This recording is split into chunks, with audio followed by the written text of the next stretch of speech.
Bruno, qual é a dúvida número 1 do pessoal quando vai te ligar lá pro seu escritório?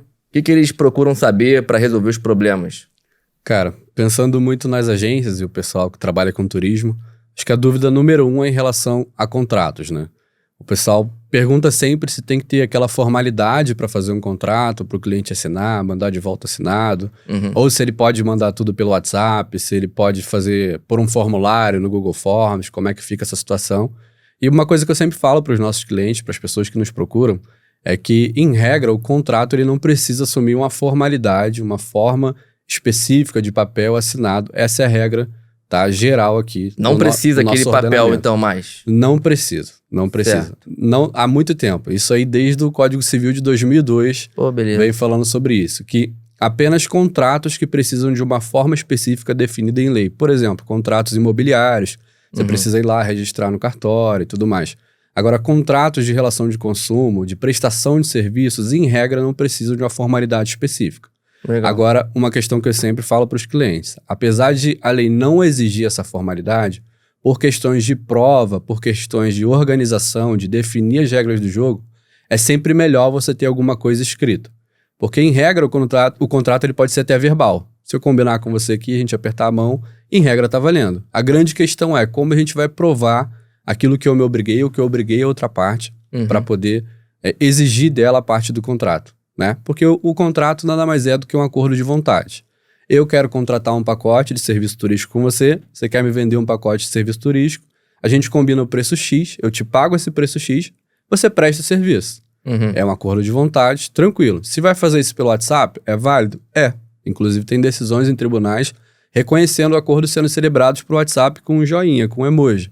Mas por questões de prova, acaba ficando meio defasado, acaba ficando meio frágil essa situação. Se eu quisesse resolver a minha vida, né, pelo WhatsApp, tem como? Minhas regras são essa. Cara, é possível, porque assim, pela legislação, pelo Código de Defesa do Consumidor, o fornecedor, o prestador de serviço, ele tem um dever muito importante que é o dever de informação.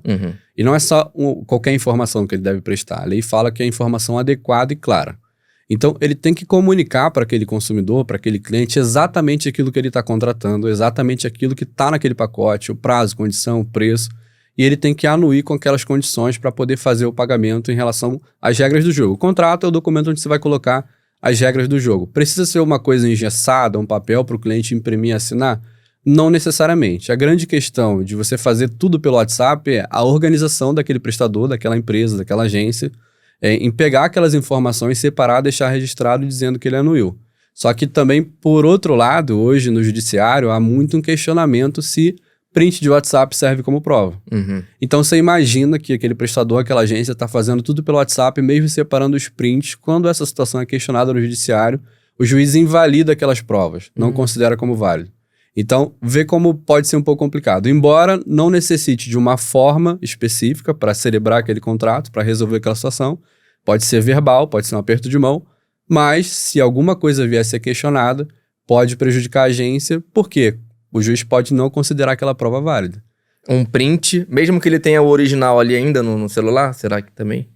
Geralmente os processos hoje são eletrônicos, né? Então a gente dá um jeito de juntar essas provas. Por exemplo, tem casos, por exemplo, que as pessoas já sobem um meio de prova, eles levam num cartório para poder atestar a veracidade daqueles prints, daquelas informações. Pode ser válido, mas pensa no trabalho que vai ser. Sim. Né? Então, às vezes é mais jogo a pessoa ter um regulamento específico, com as regras do jogo definidas para aquela excursão, para aquela viagem, né? Colher uma assinatura eletrônica pode ser válido e ter isso arquivado, entendeu? Todas as informações sendo passadas ali no briefing, alguma coisa prévia para aquele cliente, né? Que seja um vídeo, não precisa ser uma coisa individualizada, mas as condições gerais daquela oferta ali, né? Para aquele consumidor, para aquele cliente, é uma coisa importante de deixar bem claro. Então, assim, vamos resumir, ver se eu entendi, né? O WhatsApp, a pessoa corre um alto risco de se definir as regras do jogo ali, de não ser válido aquilo ali. Corre esse risco, né? Corre esse risco. Embora não precise da formalidade, ela corre esse risco por não poder ser considerado como prova se alguma coisa vier a ser questionado ali. Entendi. Entendeu? Um e-mail, por exemplo, já muda de figura? Como é que... Cara, todas as provas digitais, vamos pensar assim, WhatsApp, e-mail ou qualquer outro mensageiro, aplicativo mensageiro que você utilizar, um Facebook, a gente acaba correndo esses riscos hoje porque, cara, a gente está numa era exponencial de inteligência artificial. Certo. Cara, hoje tem aplicativos que você pode ali simplesmente fraudar alguma imagem. Eu posso pegar o teu rosto aqui e botar na cena de um crime e parece perfeito.